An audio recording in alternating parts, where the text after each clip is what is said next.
A- Me da mucho gusto estar otra vez con ustedes. Pido disculpas por adelantado.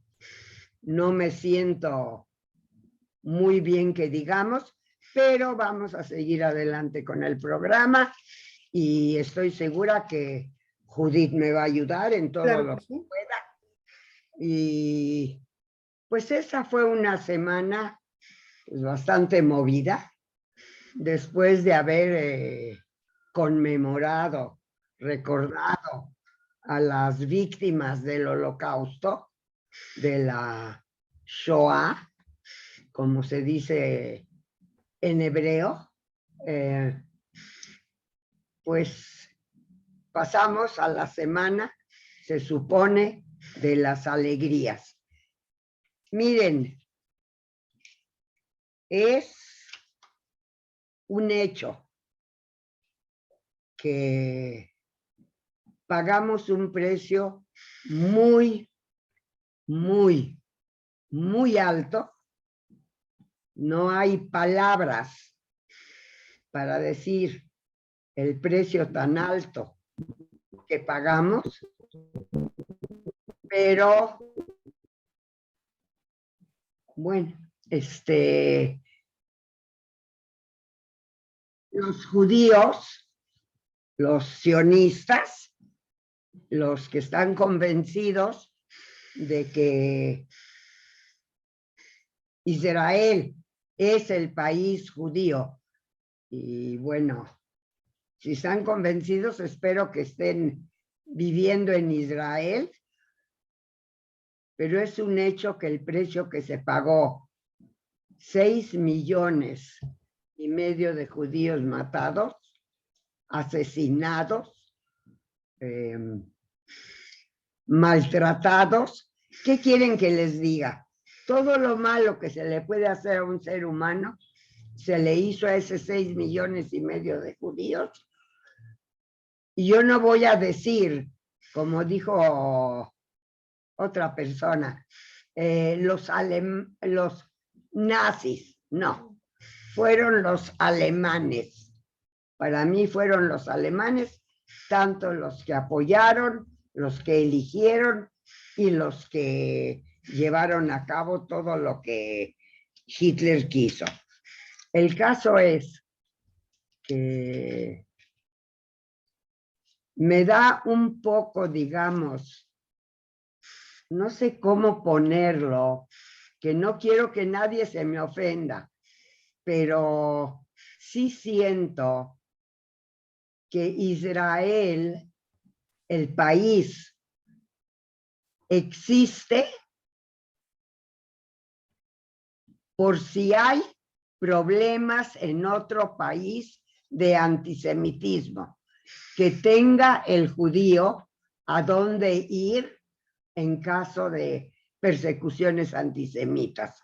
Qué bueno que existe el Estado de Israel, qué bueno que tenemos a dónde refugiarnos, pero sí me da un poco de tristeza que nosotros los judíos vemos en Israel un refugio, lo cual no quita que reconozco la responsabilidad que tenemos todos los judíos, tanto los que viven en Israel como los que vivimos en la diáspora, y tenemos una conexión que siempre va a existir, ya sea que la queramos o no la queramos.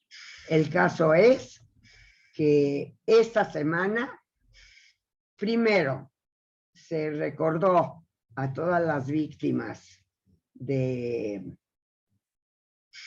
la gente que murió para lograr el Estado de Israel. Se habló de lo que se hizo para tener el Estado de Israel. Se dijo cómo Ben-Gurión en la ONU. En fin, recordamos toda esa época y es un hecho que tanto los que son sionistas como los que no lo son, saben que la conexión con Israel existe, queramos o no queramos. Y el mundo lo ve como tal. El caso es que festejamos esta semana el establecimiento de el país de Israel y renovamos nuestras promesas de ayudarlo, de apoyarlo y esperemos que todo sea para bien. Si alguien quiere hacer algún comentario, yo felicito al Estado de Israel y espero que sea un país que hasta ahora no he estado muy de acuerdo con su gobierno, sobre todo con el de Netanyahu, pero que sea un país ejemplo de una democracia y de un país en el que todos pueden tratar de ser felices. ¿Algún comentario? ¿Alguien quiere hacer algún comentario?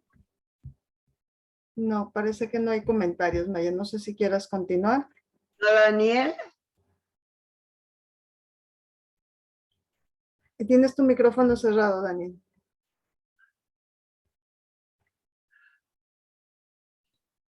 ¿Vas a hablar o no? No. Ah, no vas a decir nada. Nada. Ok. Entonces, yo creo que cambiamos de tema. ¿Qué era, Judith, lo demás que íbamos a hablar? Bueno, tenemos dos. Nos ibas a comentar, la semana pasada quedó pendiente que nos ibas a comentar sobre algunas personas que tuviste la oportunidad de conocer de la República Española y nos ibas a hablar un poco de Julián Gorkin. De Víctor Serge. Ajá. Bueno, entonces les voy a platicar un poco de lo que fue mi vida de niña.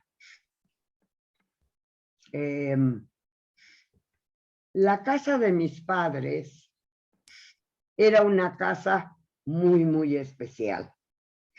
Era una casa, bueno, en primeras, mis papás fueron activistas socialistas en Europa.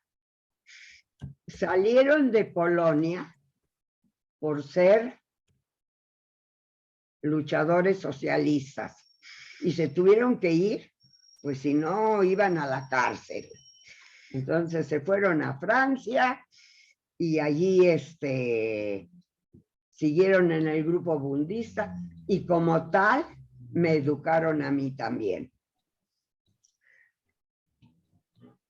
Cuando pues toda la Segunda Guerra Mundial y todos los problemas en España con Franco y eso, que muchos se vinieron a refugiar a México y México les abrió las puertas y les dio la facilidad de vivir acá, y de seguir con sus actividades políticas, ¿eh? No crean que México era prohibido pero no. Era bastante abierto, lo que yo recuerdo. Y cuando tocaban las reuniones en la casa de mis padres, nunca escuché que mi papá me dijera, ya vete a tu cuarto, esto es conversación de adultos. Yo estaba siempre presente cuando discutían y yo decía, si son capaces de hacer todo lo que están aquí platicando, qué bárbaros, qué mundo tan maravilloso van a ser estas personas. Y bueno, ya sabemos, ¿no? Que el proceso siguió pero no, pues no hubo grandes cambios. Pero yo sí notaba y me causaba muchos problemas que esas posiciones de mis padres, a mí en la escuela con mis compañeros, con los padres de mis compañeros, que no estaban tan politizados como mis padres, pues no me ayudaron mucho. Se hablaba de, me acuerdo de mis padres y sus amigos, y además tantos amigos no judíos, porque Víctor Ser, Julián Gorkin, eran personalidades no judías, eran luchadores sociales, y dudo mucho que mis compañeros hubieran tenido ese ambiente que yo tuve dentro de mi casa y que hubieran oído hablar tanto de justicia social, de que hay que luchar. ¿Qué quieren que les diga? Si yo pudiera traerles pruebas, escenas de cómo la gente que trabajaba en mi casa era tratada, no lo creerían. No lo creerían. La manera como mi mamá les hablaba y mi papá les hablaba, de veras que en muy pocas casas he visto ese respeto a un ser humano simplemente como ser humano. Tuvimos una chica, jovencita, divina, divina, Margarita, no se me va a olvidar nunca. Imagínense, mi mamá se iba desde la mañana a la tienda con mi papá, con la comida y todo eso. Y ella se quedaba todo el día sola en la casa. Yo me iba a la escuela y todo eso. Y un día que regresó mi mamá, pues estaba ni más ni menos la chamaca que con el novio en la cama de mis papás. Piensen por un momento qué hubieran hecho ustedes, cualquiera de los que me está escuchando, ¿qué hubieran hecho si encuentran a la chica en la cama de ustedes con el novio? No. Enojarse mucho. ¿Qué hubieran hecho? Ah, no. Mi mamá simplemente le dijo al joven que se fuera y que ella va a arreglar esto con los papás de Margarita. Y me canso que lo arreglaron. Me cansa. Llamaron a los papás. Ella tuvo que traer al novio y mi mamá les dijo, se tiene que solucionar esto.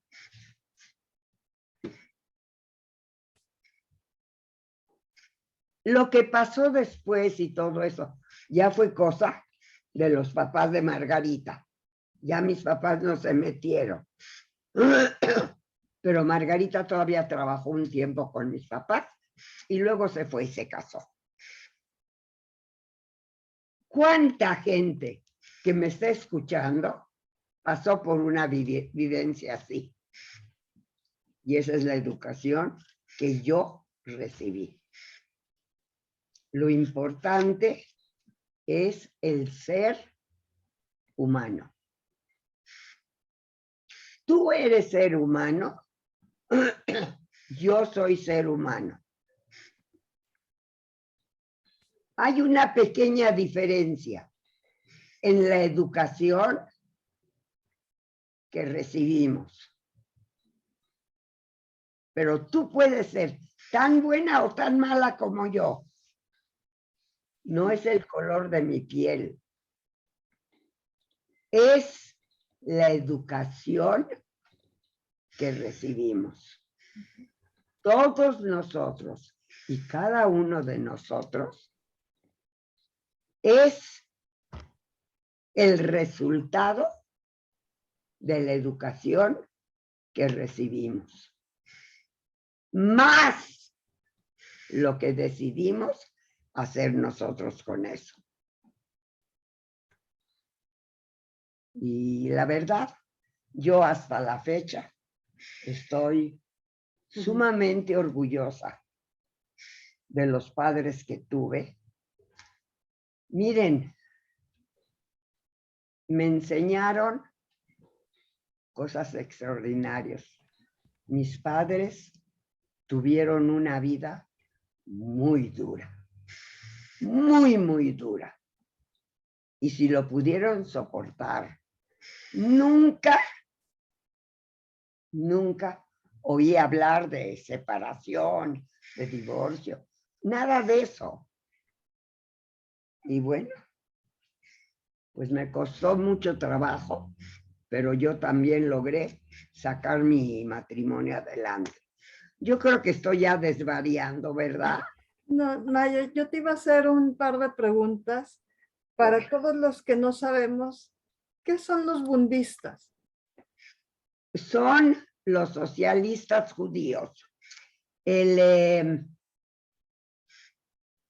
La organización era Jiddischer Bund. ¿Cómo se puede decir? Bund? La Unión de Trabajadores Judíos. Eso. Gracias, Daniel. No sabía yo cómo decirlo. A ver, dímelo otra vez. La Unión de Trabajadores Judíos. Así se llamaban. Bund significa unión. Unión. Unión de Trabajadores Judíos. Y mi papá siempre, desde jovencito, y mi mamá también. Y yo creo que eso fue una verdadera tragedia para mi abuelo, que una hija de él estuviera en manifestaciones, como una mujer anda allí manifestándose en la calle. Pero bueno, fue como cambió el mundo. Y fueron los movimientos socialistas, comunistas, todos los movimientos sociales que surgieron en el mundo, los que hicieron cambios tan importantes. Daniel, habla. Para todos los que no conocen la diferencia entre los términos socialista y comunista, que los confunden porque la Unión Soviética se llamó Unión de Repúblicas Soviéticas Socialistas cuando no eran socialistas. La base del socialismo es evolución y democracia. Si no hay evolución política, ideológica, educativa y cultural, no hay socialismo. La base del socialismo es que todos los individuos en una sociedad tienen que tener el alcance a las mismas fuentes de educación y alimentación. No tienen que ser iguales. Hay unos más inteligentes y otros más tontos, unos más ricos y otros menos ricos, otros más productivos y otros menos productivos, pero a todos se les tiene que dar acceso a las mismas herramientas para que en función a ellas puedan crecer. El comunismo no es eso, el comunismo habla de una dictadura y de una imposición.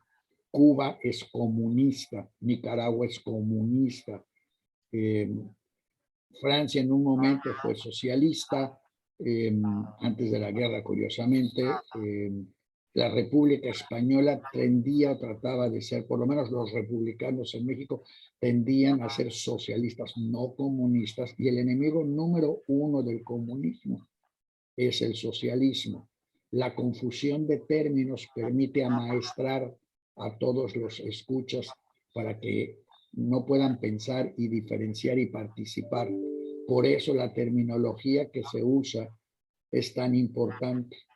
Cuando nosotros decimos, por ejemplo, el judaísmo, y discutimos que no se le puede llamar ladino, y entonces hay solo el nombre. No, no, no. En el nombre está basada toda la percepción, la etiqueta que el cerebro humano puede hacer de un elemento. Entonces, socialismo es educación, organización, participación, conciencia de quien la quiere tener. Igual, Igualdad de oportunidades, no es igualdad de todo. No no, vamos a tener el mismo carro, ni la misma señora, ni la misma inteligencia, ni los mismos terrenos, ni las mismas casas, ni los mismos libros. Algunos no tendrán libros, otros sí tendrán. Cada uno tendrá sus cosas, pero todos van a tener acceso a una buena educación y a una alimentación buena y básica.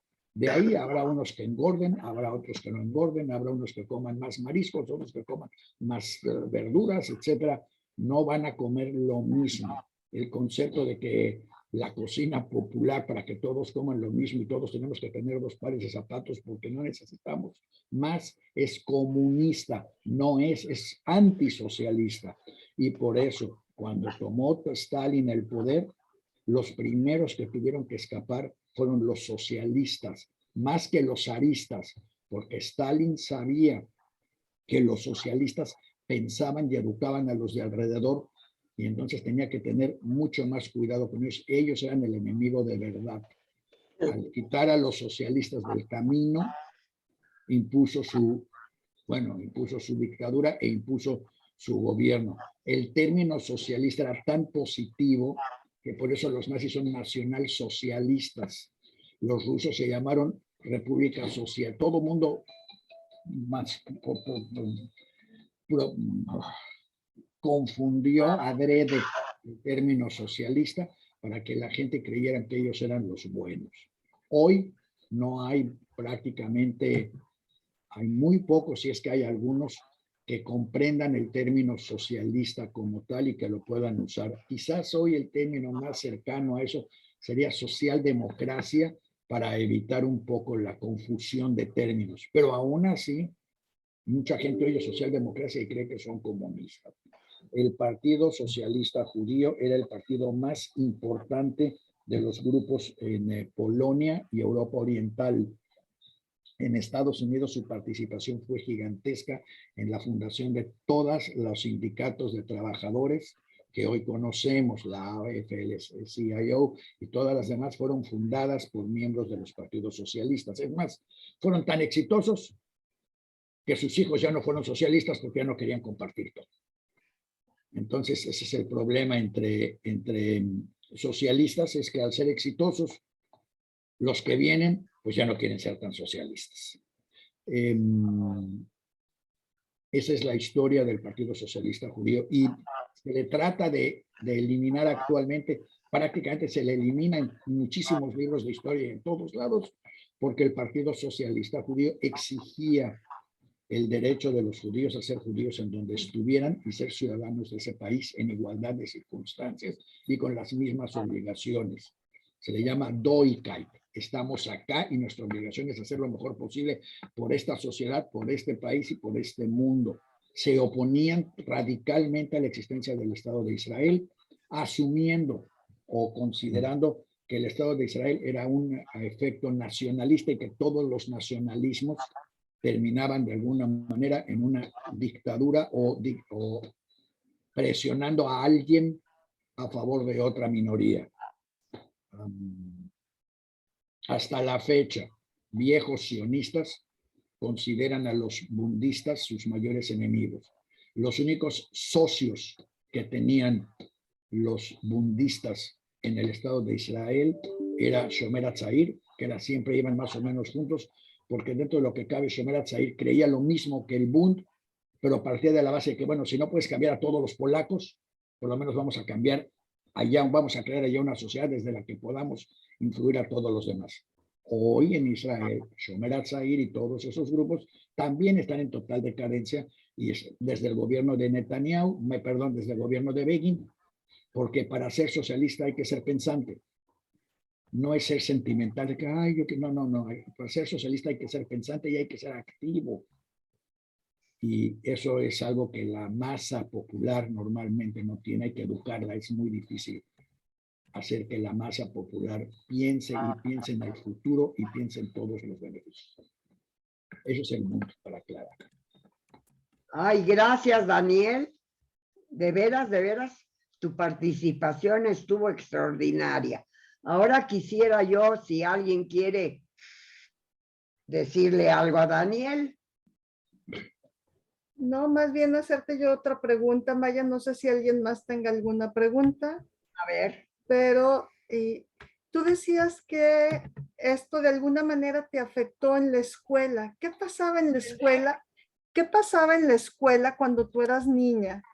Y llegabas con un poco de estas ideas que estabas escuchando en tu casa. ¿Qué pasaba en la escuela con tus compañeros? ¿Qué les decías tú o qué sucedía? En el Colegio Israelita de México, yo tuve la suerte que 6 años tuve al mismo profesor de Yiddish, es decir, el profesor Bayón, que también simpatizaba con el grupo de mis papás. Es decir, estábamos viviendo en un país en donde se buscaba la igualdad. Un país que de veras, a pesar del tipo de gobierno, la corrupción, digo lo que sabemos, que hemos sufrido todos los mexicanos, sin excepción, todos hemos sufrido. Sin embargo, era un país en el que había escuela para todos. Es decir, sí, yo estuve en escuela de gobierno y la verdad, estuve un año, el primer año. Eso lo tengo que, a lo mejor ya lo conté. Si ya lo conté, me lo dices. Porque hay que, quizás así entiendan mejor el tipo de padre que tuve. Y cuando llegamos nosotros a México, me inscribieron en el Colegio de la Revolución, un colegio hermoso, escuela de gobierno.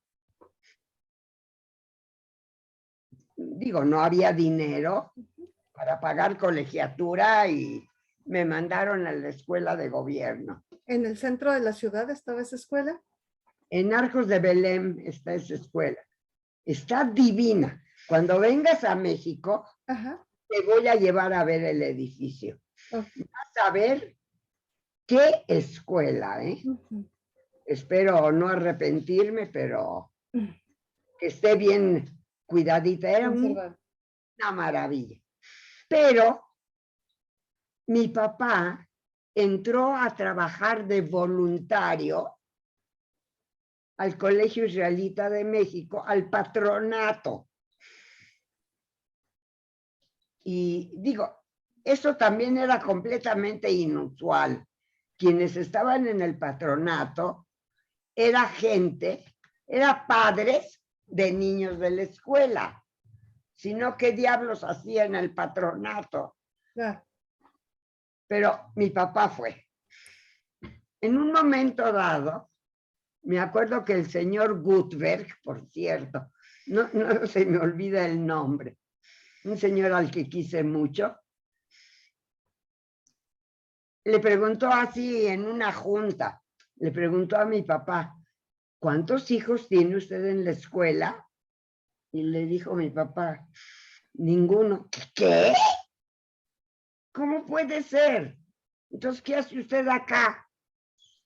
Dice, la verdad, me interesa que haya educación judía y que la comunidad, sus hijos, reciban educación judía. ¿Cuántos hijos tiene? Una. ¿Y por qué no viene? ¿Por qué no está en la escuela?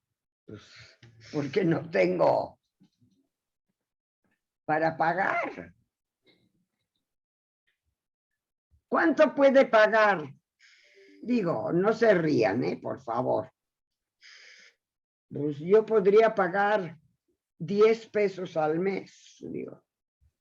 Acuérdense, era 1938, no. No ahora, Pague usted 10 pesos y que venga su hija acá. Y así fue como en segundo de primaria entré al Colegio Israelita de México. Todos los días regresaba pidiéndole a mi papá que quiero regresar a la escuela de la Revolución. No me gustaba el ambiente del Colegio Israelita de México. Tenía primaria y secundaria, pero yo sentía que los alumnos, las alumnas, digo, se sentían, y yo no me sentía a gusto. En cierta ocasión, una niña de mi edad, una compañera, me dijo que ¿nada más tienes ese vestido? Siempre vienes con la misma ropa. Yo llegué a la casa y le dije, papá, me quiero regresar al colegio de gobierno.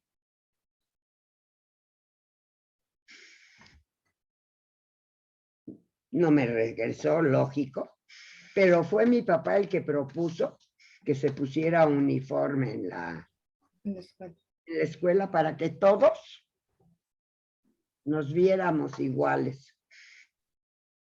Y no se basa. Había cosas. Lo más curioso, con los años, los hijos de esta señora, vaya, de esta persona, fueron mis alumnos. Y me acuerdo que me dije, Maya, ellos no tienen nada que ver con lo que te hizo la mamá. O lo que te dijo. Olvídalo. Ellos no tuvieron nada que ver. Porque yo sentía que no vaya yo a ser injusta con sus hijos como maestra. Afortunadamente, pasó mucho tiempo hasta que yo le recordé a ella. ¿Te acuerdas? No, dice, no me acuerdo. Pero aunque sea tarde, te pido disculpas. Así platicando le dije, pero, ¿qué quieres que te diga? Yo siento que en mi vida, en muchos aspectos, fue diferente del resto de mis compañeros. Entonces, no sé si soy mejor o no. Yo no quiero ser mejor. Quiero que todo el mundo sea bueno, que traten a la gente, pues como gente. Pero, bueno, seguramente he ofendido a gente. Seguramente he metido la pata. Digo, Todos somos seres humanos. humanos, ¿no? Pero hago todo lo posible porque las enseñanzas que yo recibí me sirvan para darle respeto a la gente. Trato. No siempre lo logro. Y si me está escuchando alguien a quien ofendí o molesté, pido humildemente perdón. Pero, ¿alguna otra pregunta? Sí, yo sigo con la curiosidad de ¿qué es lo que más recuerdas de Julián Gorkin y de Víctor Serge? De lo que ellos decían, de lo que comentaban, Yo recuerdo, quiénes eran. hablaban mucho en francés y en español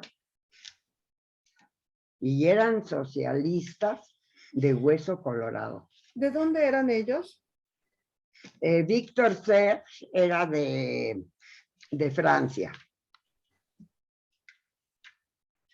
Y era de España, Julián Gorkin.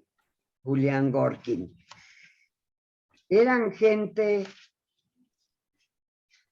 muy especial. Me encantaba oírlos hablar, se me hacía que eran las personas más preparadas, más cultas. Digo, seguramente no lo eran, pero a mis ojos de niña me encantaba estar sentada, nada más escuchando cómo discutían y cómo iban a componer el mundo. Desde luego algo hicieron porque el mundo ha cambiado. Pero como todo, hacemos bueno y hacemos malo. Pero sí se me hace que ha mejorado y que deberíamos de ver que sobre todo, digo nosotros porque somos mexicanos y estamos en México, pero deberíamos de ver que la escuela llegara a los lugares más lejanos, los más, que todo el mundo supiera leer y escribir. Lo que hagan luego ellos con sus conocimientos ya es responsabilidad de ellos. Pero sí considero que la gente merece que se le dé la oportunidad de prepararse, de lograr mejorar y que la gente debe de ayudar a otros.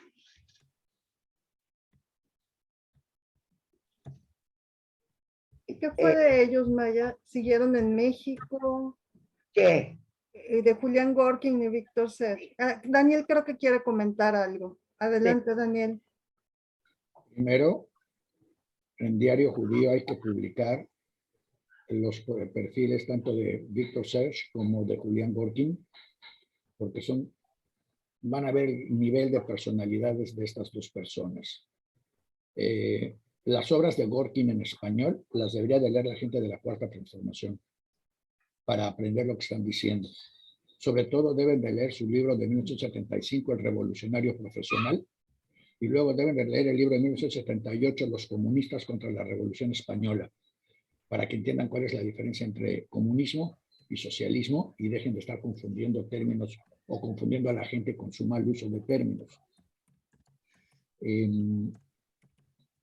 Víctor Serge era francés, pero en realidad originalmente era soviético, ruso.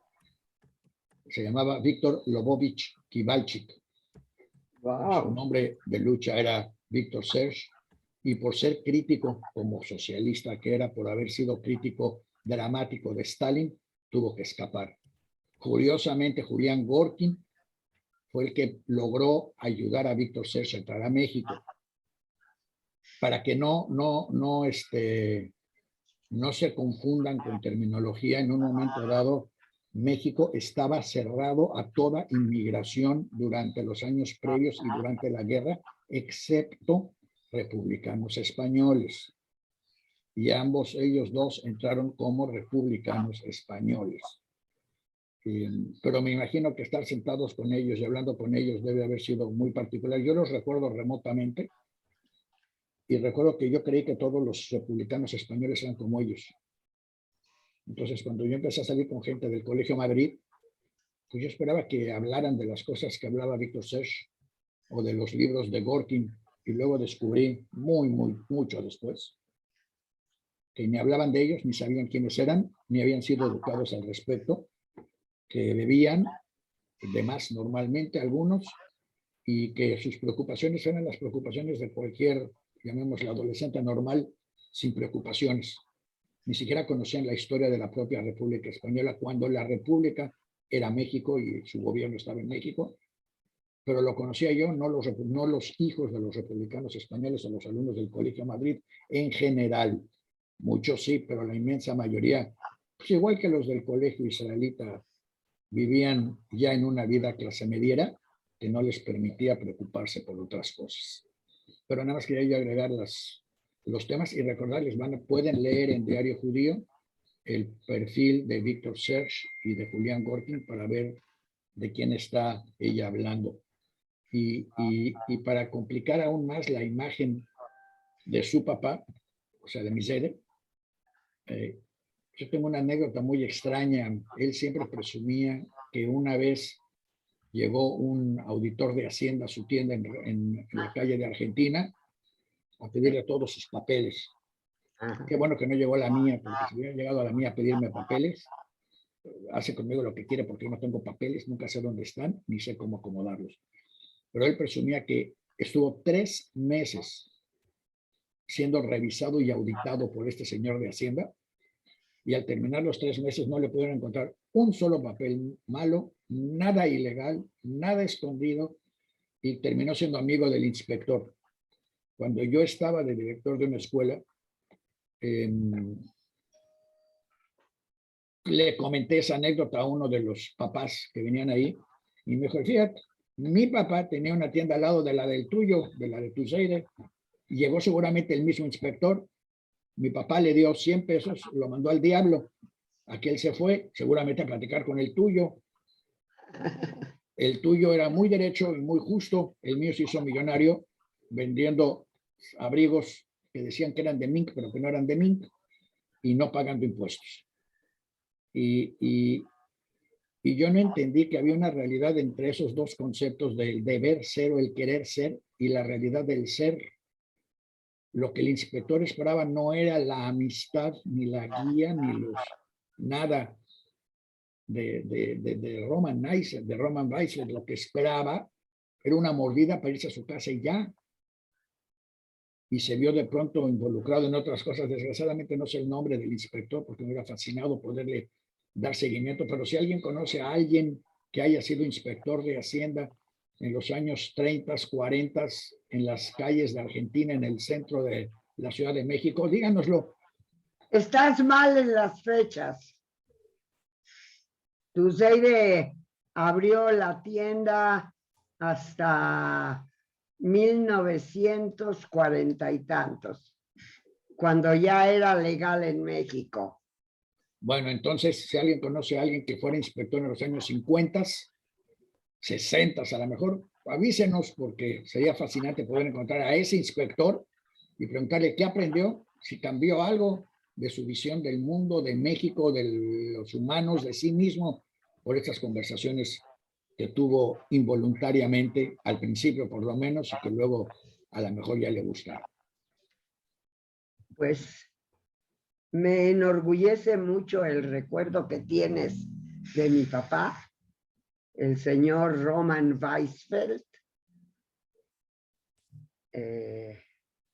Yo personalmente siempre estuve muy orgullosa de mis padres. Siempre. Bueno, entonces agrega la historia de Sergio. ¿De cuál El Sergio? doctor Sergio.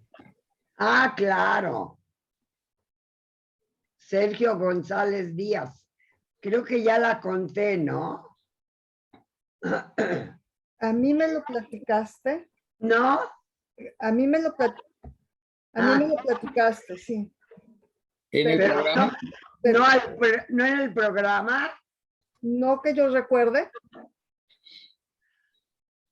que mi papá tenía costureras a domicilio, hacía chamarras y en un momento dado llegó Luisa y le dijo que por favor le diera trabajo a sus hijos, que ella necesita que sus hijos ganen dinero porque, bueno, pues está sola con, no me acuerdo si 3 o 4 hijos, necesita que trabajen. Y entonces mi papá le dijo, pone una condición, que trabajen mediodía, en la mañana o en la tarde, como quiera, y el otro mediodía tienen que ir a la escuela. Y pues ella aceptó, Luis aceptó, y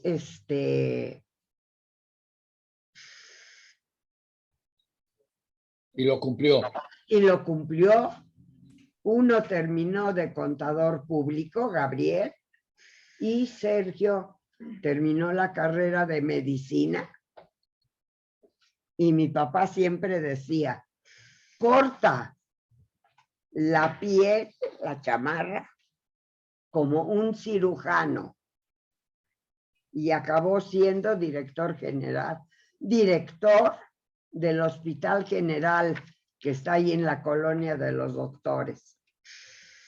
Y Así terminó siendo el doctor que cuando llegó enfermo al hospital, yo me acuerdo, yo llegué al hospital también y de pronto llegaron un grupo de doctores a hacerse cargo de él porque reconocieron el nombre en la recepción y el director del hospital, que era Sergio, dijo, yo lo quiero ver, yo lo quiero atender. Y llegaron todos los doctores a atenderlo, ya no lo pudieron salvar, pero cerró, o sea, murió realmente con Sergio como director del hospital a su lado.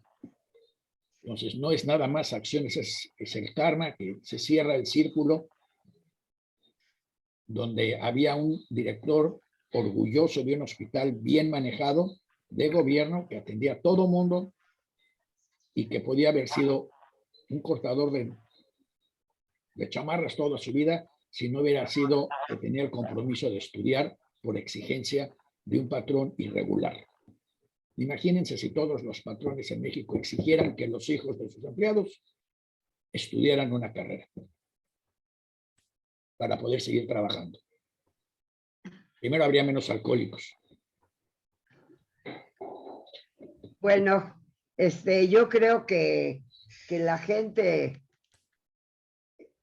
ha de pensar que somos fanáticos de mis papás, mis padres, pero sé que de mis hijos tú fuiste el que tuviste más contacto con ellos y que más, más hablaste con ellos y más todo, y se nota. Se nota y estoy sumamente orgullosa de mis padres y de mis hijos. ¿Algo más? ¿Algo más que quieras que platique? Judith, no sé. ¿Cómo te afectó Víctor Sech? ¿Cómo te afectó Julián Gorkin? ¿Qué efecto tuvieron en ti? Pues me hicieron que tratara yo a la gente diferente de cómo trataba mis compañeros y todo eso. Claro que tuvo que ver en mi formación, en mi modo de ser, y tuve la enorme suerte de casarme con un chico que también venía de una casa budista, porque si no, Yo no creo que yo hubiera durado en un matrimonio como la mayoría de los matrimonios. Afortunadamente, tu papá estaba de acuerdo con todo eso. Pero no sé si todo esto sea interesante para el público. ¿Tú qué piensas, Judith? Yo creo que sí, y bueno, yo también quiero saber algo en especial de lo que Víctor Serge o Julián Gorkin comentaba, algo que recuerdes de manera muy particular. Solo recuerdo lo enojados que estaban con el gobierno de España. Ujú. Y cómo luchaban verdaderamente por mejorar la situación. No me puedo acordar ahorita. Hijos, se me están haciendo lagunas mentales. No me puedo acordar qué sucedió después de la guerra. Yo creo que regresaron a Europa ellos. No creo que se hayan quedado en México, pero Sí, no estoy. Tengo que haber quedado en México. ¿Eh? Que si yo los conocí, tenían que haber estado en México en algún momento. Julián, ¿también conocía a Víctor Ser? Claro. ¿Ah? ¿Qué recuerdas de ellos? Nada más los recuerdo en la casa, hablando, discutiendo. Sí. Ellos arreglaban el mundo discutiendo. Bueno. ¿Alguna otra pregunta? ¿No hay nadie del público interesado en preguntar algo? Ahorita no tenemos ninguna pregunta de momento, Maya.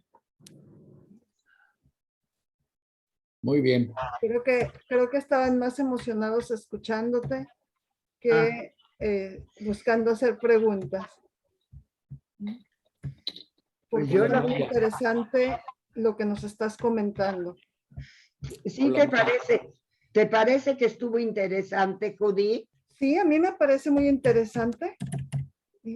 Y debe haber sido toda una experiencia conocer a estas personas y escuchar sus discusiones. Y bueno, a mí me da una curiosidad. ¿Tú supiste si eso tuvo alguna influencia aquí en México? O sea, con otros mexicanos que haya tenido alguna influencia y que haya incidido en algo.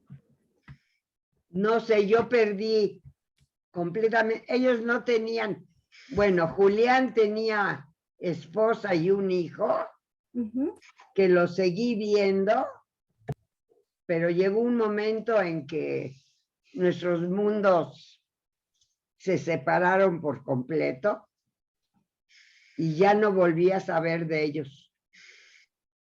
Y de Sergio ni se diga. Desde cuando murió mi papá, en cierta forma, perdí el contacto con ellos. Sí. Pero tuvieron una enorme influencia en el país. Sí. Esas cosas que de pronto uno pregunta y dice, ¿cómo puede haber habido estas facultades en la UNAM? Ellos son los que alimentaron de una manera dramática el nivel académico y el profesionalismo de la UNAM. Bueno, de hecho fueron muchos republicanos exiliados fueron los creadores del Colegio de México, ¿no? Pues esos son. Esos son Víctor Serge, Julián Gorkin. Ese es el grupo. Okay.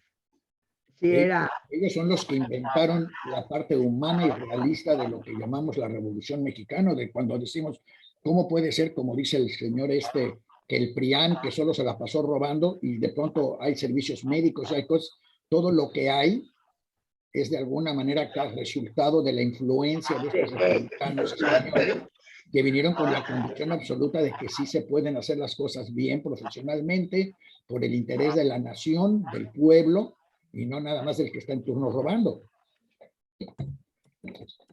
Esa es la diferencia entre estas personas y otras, que ellas creían que podían hacer cosas para todos. Ahora es otro mundo. Digo, hay cosas que cambiaron mucho, pero es un hecho de que hubo cosas buenas Claro, y hubo cosas regular. regulares y malas. Digo, todos los humanos tenemos varias facetas, pero es un hecho que esa generación, sobre todo de la época de Franco, esa generación, cómo luchó por cambiar al mundo. Y no fueron solo los españoles, pero fue verdaderamente años de lucha. La guerra tuvo mucho que ver. Digo, y afortunadamente, bueno, hubo cosas buenas y hubo Claro. cosas malas, ni modo, así somos los seres humanos. Alrededor de Creo que Víctor Serge y Philip, Julián Gorkin se unieron otras personalidades de Estaba magnitud también nacional. un señor Enrique, que nunca supe su apellido, era el más joven de ellos, y a la hora que los chamacos nos íbamos, Enrique se venía con nosotros y platicaba con nosotros, con la chamacada, pero fue un mundo muy interesante. Y ahorita que hago pues la revisión, caray, pues tuve una vida muy interesante y muy buena. Trini no venía de una familia republicana. Perdón, Philip, ¿Eh? Philip quiere comentar algo. Trini venía de una Damos la familia palabra. republicana. No te oí. Trini Warman venía de una familia republicana. Creo que sí. Creo que sí. Perdón, También ella. Maya y Philip quiere comentar algo. ¿Quién? Philip Rosenberg. Adelante, Philip. Felipe. Qué curioso, no están viendo las manos alzadas, ¿verdad? No se veía, no lo estaba viendo. Sí, ya tenías rato con la mano alzada, perdón. Una disculpa. No, Adelante, Felipe. de ninguna manera, nada más ya les iba yo a mandar algo por otro lado. Claro, tienes razón. A ver. Nada más como un comentario inclusive jocoso de que les falló a tus papás la educación francesa, por favor, cuando hubieran sorprendido ahí a la gente de servicio, les hubieran tenido que decir, por favor, disculpen y continúen. Bueno. No sé Ese era el comentario jocoso. Ya hablando de cosas más serias y actuales, si viera Daniel la propuesta de reforma educativa que tenemos ahorita, estaría sorprendido de para dónde va la situación en México. Eso aunado a un dictamen que ya emitió la compañía tan alabada al principio sobre la situación que pasó en el metro. No sé si lo han visto, sí. Pero ahora nuestra querida jefa de gobierno, Claudia Sheinbaum, sí, está retorciéndose por todos lados para no enseñar la parte primera del dictamen, donde sí hablaron de las dos otras, donde se le atribuían culpas directas a Marcelo Ebrard por la situación de diseño y fabricación, y ahora en esta última parte parece que sí venía la culpa directa también a la parte de mantenimiento que le correspondería a ella. Entonces es curioso de ver cómo se van todas estas cosas, pero en fin, comentarios. No es curioso. No es curioso. Hay una liga, no lo puedes nada más desechar como algo curioso. El proyecto de educación que están proponiendo es precisamente para crear un pueblo de analfabetas inútiles que sigan los dictados del mesiánico. No es un accidente. Si no saben leer y no saben pensar, seguirán votando por Morena. Pues sí. Y además es un ejemplo exacto de lo que es el populismo antisocialista. Si Gorkin o cualquiera de ellos tuviera que escribir algo en contra de alguien, sería en contra de este gobierno. Bueno, el de Brasil, el de Nicaragua, el de Cuba, el de Guatemala, el de Honduras, a todos de los que vamos a ir a saludar, y a brindarles todo el respeto del mundo, porque ellos son los enemigos del avance de la humanidad y del individuo como tal. Nadie va a salir siendo más intelectual de este gobierno de lo que entró, y nadie va a salir de una escuela pública en estas fechas sabiendo leer mejor de lo que entró. Bueno, algunos van a salir más ricos. Bueno, es como el que vendía los abrigos, pero eso explica a qué le están tirando. Este es exactamente el gobierno del antisocialismo republicano. Y por eso la intención es separar claramente socialismo de comunismo. Cuba es comunista, es antisocialista, y cualquier socialista es anticubano y antinicaragüense y antihondureño y antibrasileño, de sus gobiernos, no de sus pueblos. De los gobiernos que han logrado demostrar que sí se puede estupidizar a una gran cantidad de la masa para ellos seguir eternamente en el poder sin problemas. Y aprovechando que está Daniel aquí, Maya, si no tienes inconveniente, poder preguntar cuáles son los pensamientos sobre la guerra económica declarada, podemos decir que del occidente, hacia el zarismo de Putin. Pues, Daniel. Yo mencionaría mejor otra cosa primero, porque hay quien no se ha dado cuenta, pero si se sigue día a día lo que está pasando en Mariupol, es como leer lo que estaba pasando en el gueto de Varsovia, cómo las tropas rusas entran y empiezan a destruir edificio por edificio, búnker por búnker, hoyo por hoyo. De unos salen unos civiles, de otros salen unos niños, de otros sale alguien herido, en otros se encuentran unos cuerpos, no tienen que comer, no han visto el sol. Eso es como estar participando, viendo en una película el levantamiento en el gueto de Varsovia. Y eso es lo que está pasando en Mariupol, con la única diferencia, bueno, ni tampoco mucha diferencia, todo el mundo alrededor sigue su vida normal, menos los que están ahí adentro, en un edificio monstruosamente grande aparentemente, con una red de túneles que no sé por qué estaban ahí, pero me imagino que fueron creados durante la guerra para luchar quiero creer, contra los alemanes, pero a lo mejor fue contra los rusos también. No sé cuándo se creó esa fábrica de acero y todo lo que hay abajo de esa fábrica, que escondía la fábrica por debajo. Yo me imagino que fue stalinista porque durante la Segunda Guerra las fábricas que se diseñaban para luchar contra los alemanes siempre tenían los escondites para esconder la maquinaria si es que había que abandonar la fábrica porque avanzaba el ejército alemán. Pero no sé, esto estaba muy cerca de Alemania. Entonces, no sé si esto fue para esconderla de los soviéticos o de los alemanes. El caso es que si se observa Mariupol desde los ojos del levantamiento del gueto, pueden ver cómo la gente lo ve, lo comenta, lo oye, dicen que héroes, qué maravilla, y no hacen absolutamente nada, y no pueden hacer absolutamente nada. Bueno, pueden, pero no pueden. Entonces, no van a hacer absolutamente nada.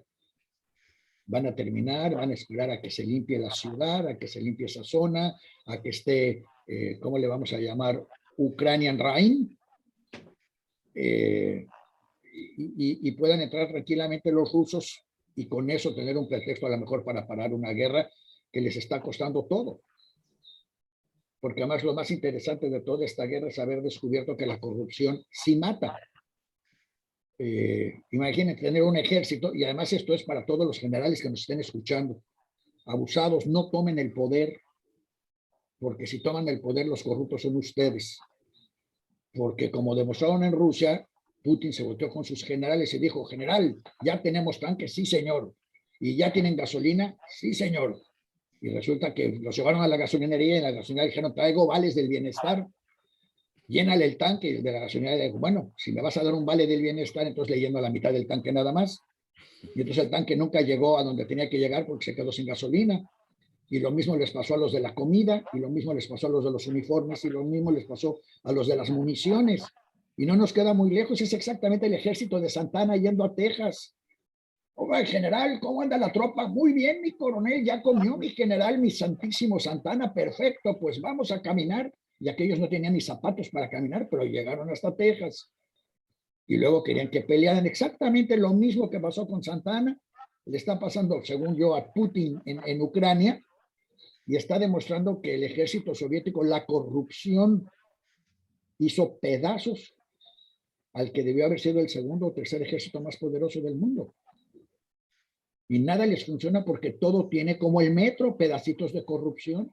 No se le dio mantenimiento, se hizo más chiquito se ahorraron un tantito. Ahora resulta que en los tanques se ahorraron una lanita y entonces pusieron las bombas junto a donde están los pilotos, y entonces cuando los toca un arma y explotan como locos los tanques, más porque están mal puestas las armas de ellos que por el arma que los ataca. Y eso es lo que podemos esperar de un gobierno total y profundamente corrupto. Entonces, yo pensaría ver Ucrania como la muestra de lo que la corrupción puede provocar en una sociedad y en un país. Bueno, Ucrania es un país profundamente corrupto también. Sí, bueno. Y ahí está, nada más que le ganó el otro lado. Yo creo que había más dinero del otro lado. Y conste que seguimos apostando tanto la 4T como Putin a que ya gane Trump, porque si ganara Trump, esto no pasaría. Trump no hubiera para nada confrontado a Putin en Ucrania, al contrario, porque además Trump tenía cruzado a Zelensky y a Ucrania, porque no le hicieron entregar la laptop de Duncan, ¿cómo se llama? Biden. Y eso, él nunca olvida esas cosas. Que por cierto, esa laptop desapareció, ¿sabías? No, Parece ya apareció. Ah, ¿ya? Ya apareció, y sí, tiene todo tipo de porquerías, y sí, Duncan es un alcohólico y es un drogadicto y se gasta la lana que le están pagando en todas sus cosas, pero no tiene ningún problema de seguridad, simplemente es un junior alcohólico drogadicto, como tantos hay. Y yo digo que el alcoholismo y la drogadicción entre los niños ricos es la manera de Dios para asegurarse que en el capitalismo se recicle el dinero. Tú ya juntaste toda la lana, pues ahora te voy a dar un hijo o un nieto que garantice que la puedas perder y que se recicle entre todos los demás, porque si no, nunca cambiaríamos de propietarios. Daniel, no creo que esto tenga que ver con el programa. Bueno, pues ya tuvo desafortunadamente, pero bueno. Ya estuvieron ustedes platicando, diciendo sus opiniones. ¿Alguna otra pregunta, Judith, o ya nos vamos? A ver, ya, ahora sí no tengo a nadie más con la mano levantada. Nos quedó pendiente y lo dejamos para la próxima semana, la segunda parte de la entrevista con Elia, sí, cierto. que está muy interesante, pero nada más les vamos a adelantar que la próxima semana termina la segunda parte, nos explica él cómo fue que se hizo médico, sus especialidades y cómo llegó a los Emiratos Árabes, que es una parte muy interesante de su vida, y pues lo tendremos que poner la próxima semana. Perdón, para recordarle a los demás, cómo un refugiado del Líbano que llegó a México se hizo rabino, se hizo doctor y salió de ahí a fundar las comunidades judías de los Emiratos Árabes, con la educación y la preparación. Escucho, hijo, un momento. En México, para entender que sí había y sí hay probablemente una base educativa, institucional muy importante en México. Claro. Entonces, que esa es la que hay que rescatar y esa es la que hay que poner al frente y es lo que hay que salvar, porque demuestra que el potencial existe y que ha producido extraordinarias personalidades. Pues yo creo que un republicano español o la hija o la nieta de un republicano español que quiera participar y venir a decirnos qué pasó con los republicanos ahora, en dónde están, qué hacen en México, sería extraordinario. Gracias. Bueno, yo nada más agregaría antes de que termine Maya, que Maya fue maestra de Eli Abadi. Entonces. ¿De quién? De Eli Abadi. Claro, claro. Entonces, pues además estaba yo muy orgullosa que se acuerda de mí y de todo lo que me dijo. Esa es la, digamos, la recompensa que yo tuve en la vida y me da mucho gusto haberla tenido y tengo muchas satisfacciones de cómo me hablan y me dicen mis exalumnos. Y antes de terminar el programa, quisiera yo desde este lugar mandarle a Ariel y a Juan Ricardo un saludo muy cariñoso y desearle a Ariel que se alivie, ordenarle a Ariel que se tiene que aliviar, poner bien, y la semana que entra espero también tenerlos en el programa. Sí. Felipe, gracias por tu Porque Juan Ricardo debería de hablarnos del cine de la República. Claro. Maya, un detallito nada más. Sí. Ariel ahí va caminando mejor si es de interés. Y mira, si a las personas que tengan interés, hoy pasan otra vez la película de Aarón Cohen, Murmullos del Silencio.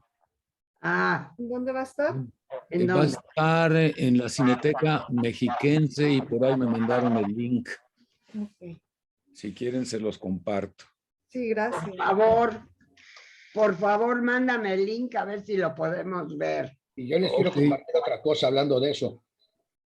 En la Ciudad de México, en el Centro Cultural El Foco, en la colonia Roma, Caray. el sábado es mañana, mañana a las 6 de la tarde, hay una obra de teatro que es gratis la entrada, cada quien paga lo que quiera la entrada, colabora con lo que quiera la entrada, y la artista, que es un monólogo, la artística es una señora de 95 años. Y ella solita, ella se mueve en el escenario, mueve las cosas, mueve las sillas, se sube, se baja, actúa, habla, dice, se cansa. ¿Quién es la artista? No sé quién es, eso fue lo único que no apunté. Pero es en el Centro Cultural El Foco, en la colonia Roma, el sábado a las 6 de la tarde. ¿Pero dónde está ese centro cultural? En la colonia Roma. ¡Qué bueno! Solo que la colonia Roma tiene muchas calles. Pero yo estoy seguro que alguien en la colonia Roma va a saber dónde está el Centro Cultural El Foco. Bueno. Ok, pero hay que ir al teatro. Sí, hay que ir. El Centro Cultural El Foco está en la calle de Tlacotalpan, en la colonia Roma Sur. Ok, gracias. Luego me das los detalles. Sí, claro. Voy a ver si tengo modo de ir. Está cerca de Aguascalientes, para quien lo quiere todavía más claro, está cerca de la calle de Aguascalientes y del Hospital Ángeles y de la colonia Hipódromo y de todos lados. Centro Cultural El Foco. Ya. Ok. Pues. Vayan y cuéntenos. Sí, ¿verdad? Vamos a ver si podemos. Muy bien. Me voy a despedir ahorita. Le agradezco a toda la gente que nos haya seguido hasta ahorita. Espero que haya estado interesante el programa y espero que contemos con todos ustedes y más la semana que entra. Muchísimas gracias. Y les recordamos que si quieren leer sobre estas personalidades de las que hablamos hoy, en la memoria en Diario Judío van a estar incluidos todos los links a la vida y la obra de estas personas que participaron sin querer en el programa de hoy. Ok, Daniel, muchísimas gracias. Y muchísimas gracias a toda la gente que nos acompañó ahora. Nos vemos la semana que entra. Nos vemos la semana que entra. Gracias a todos. Los esperamos el próximo viernes a las 12 del día. Y síganos en nuestras redes. Suscríbanse al boletín en diariojudío.com. Muchas gracias a todos. Adiós. Hasta luego.